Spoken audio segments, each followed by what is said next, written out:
Cold in here. It is. It's cold in this building. You said it was cold? Yeah. Yeah, it's cold. Jordan Poyer and Saran Neal, can they help you at all this week? Yeah, they definitely can. They know in the back end signals with what the Bills do and how they communicate, things that they've done to stop us previous years, and then just kind of the philosophy of that defense with what they try to accomplish against our offense, uniquely different than a lot of the teams they would play against. So can take a lot of the information that I've been given from those guys early in the week and apply it to Thursday. It's so early in the season, but how important does this game feel given the divisional implications and that you don't want to lose your home game to the Bills? Yeah, every game to us is important. Every game is important, but I think guys that are in the locker room, guys are in the right frame of mind. Guys are ready to play this game, and there's just been a lot of guys that have been here for their off days, not just getting work in, but talking to each other, communicating things that we could get better with, and then going into this week, talking personnel, talking, hey, this guy does this really well, maybe this, that, or whatever. There's just been a lot of guys up here in the building the past day or so since we've played.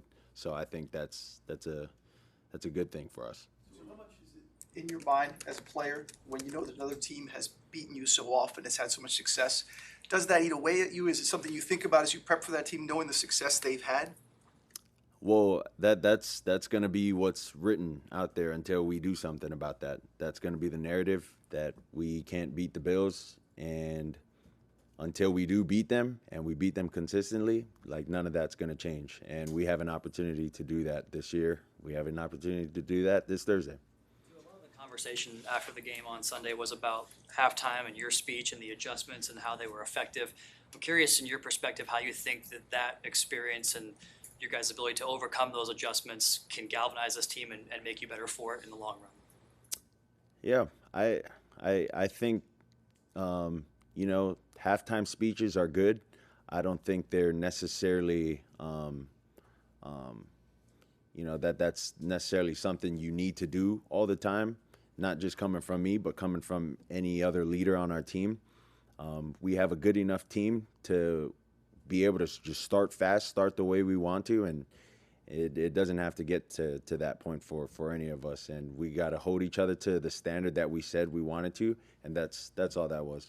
The Thursday turnaround is always quick for you guys as players. Is it a little easier because it's week 2 and you've only had 1 week worth of hits collectively as a team? Well, speaking for myself, it's not as bad, but I'm not the one that goes out there and carries the ball and has to hit guys and has to go and tackle guys or has to force blocks, this way or the other. So for me, my body doesn't feel as bad in comparison to guys that have to tackle people or guys that have to go and hit guys. So in respect to them, I would say I'd let them answer that question for themselves, not me. Switch a few things up, knowing that Mike White is on the other side now? No. You don't have to. Explain it to me. Why don't you have to? Why would we have to? In terms of the signals and the words. But we don't really signal. There you go. Yeah, I mean, the words, like he's not in our huddle with us listening, and with all due respect, like they can understand all the concepts we're running, but are we running that concept on that play where with what they're trying to do? Like, that's just the whole game, and yeah, we both got to go out and play, whether we know their signals, whether we know what they got going on, and vice versa. At the end of the day, we both got to go out there and we got to go play. We saw the body camera footage from the traffic stop with Tyreek Hill. Curious, have you seen it? And if so, what was going through your mind watching it, seeing a teammate in that situation? Yeah, I seen it. For me, like just seeing it the first time, it was a little emotional for me hearing just Tyreek's voice in the footage. Just knowing Tyreek, for me, a lot of the instances that I see are just, of people that I don't know, and it's happening to those people. And so for it to have happened to somebody that I knew, and then sort of hearing Tyreek's voice throughout that, and we talked about it. It was a little emotional, and I couldn't.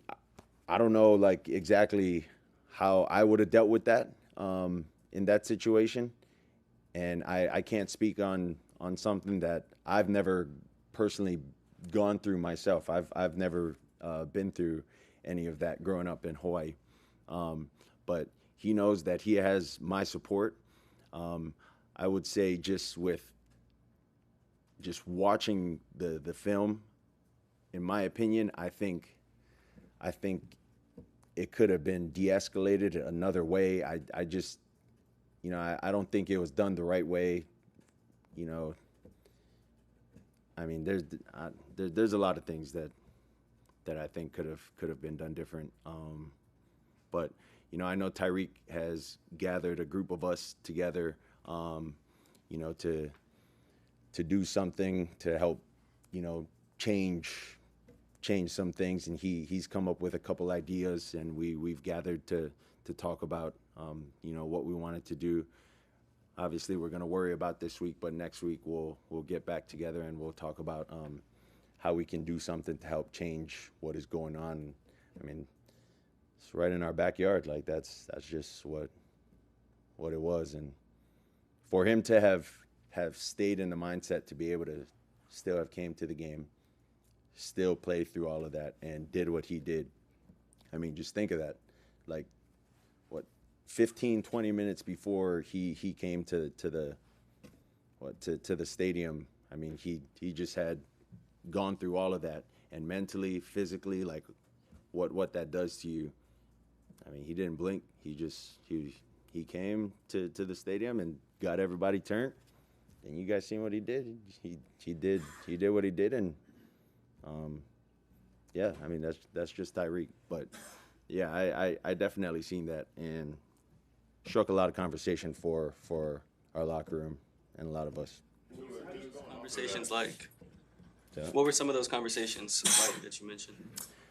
Well, I don't think I'd want to share a lot of the conversations, but I thought there were some good conversations, and they weren't just conversations of, us just siding with Tyreek. It was more so conversations of also understanding, like, how things could have been different, or just all of that. And so for a lot of us who haven't grown up with the police background being good to us growing up, like or bad, like we don't know. So, you only know what you know. And I mean, it was cool. A lot of guys were sharing their upbringings about it and whatnot. So, the more you know.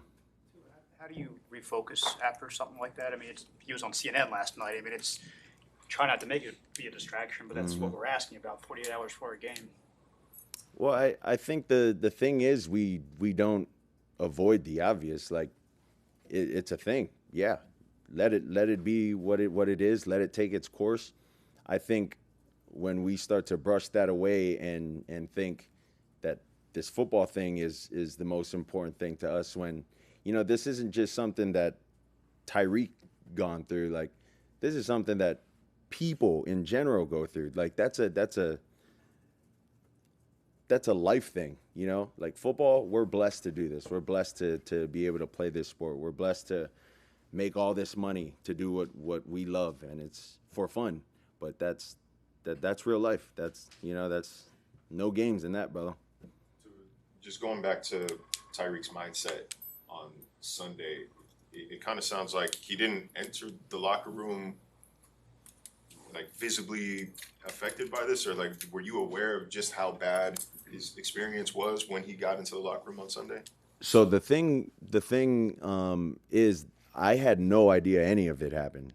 I was going about my routine, had no idea, and then a group of guys gathered around his locker, and I'm just like, hey, let me go say what's up to the guys. Let me go see what they're talking about, and still had no idea. Didn't know what they were talking about, and I was like, all right, like, let me just go about my process. So I go inside one of the rooms, and the TV's on, and then it ends up showing that Tyreek got detained, this, that, and the other. So then I go up and, ask him what happened, and I mean, he didn't seem phased in the locker room, and yeah, I think you guys get to talk to him. You guys ask him the questions. He'll be able to tell you, his honest feelings and his honest truth about it. You had a couple of big time throws in the last game. You spent some of the time in the offseason talking about how you wanted to refine your mechanics, the fluidity of your motion, the involvement of your hips. Mm-hmm. Does that all feel like it's in a nice place right now? Yeah, I would say it feels really good. Feels really good. Just the timing with the guys that are out there on the field, and allowing those guys opportunities to have big run after catch and whatnot. But it feels good. Is there still any sour taste in your mouth from last year's regular season finale? Last year, Bella. What a political answer. Oh my gosh. Last year, Bella. We worry about this year. So we'll see what we got today, and then we'll work its way down to Thursday and see what we can do Thursday. Thanks, guys. Thanks.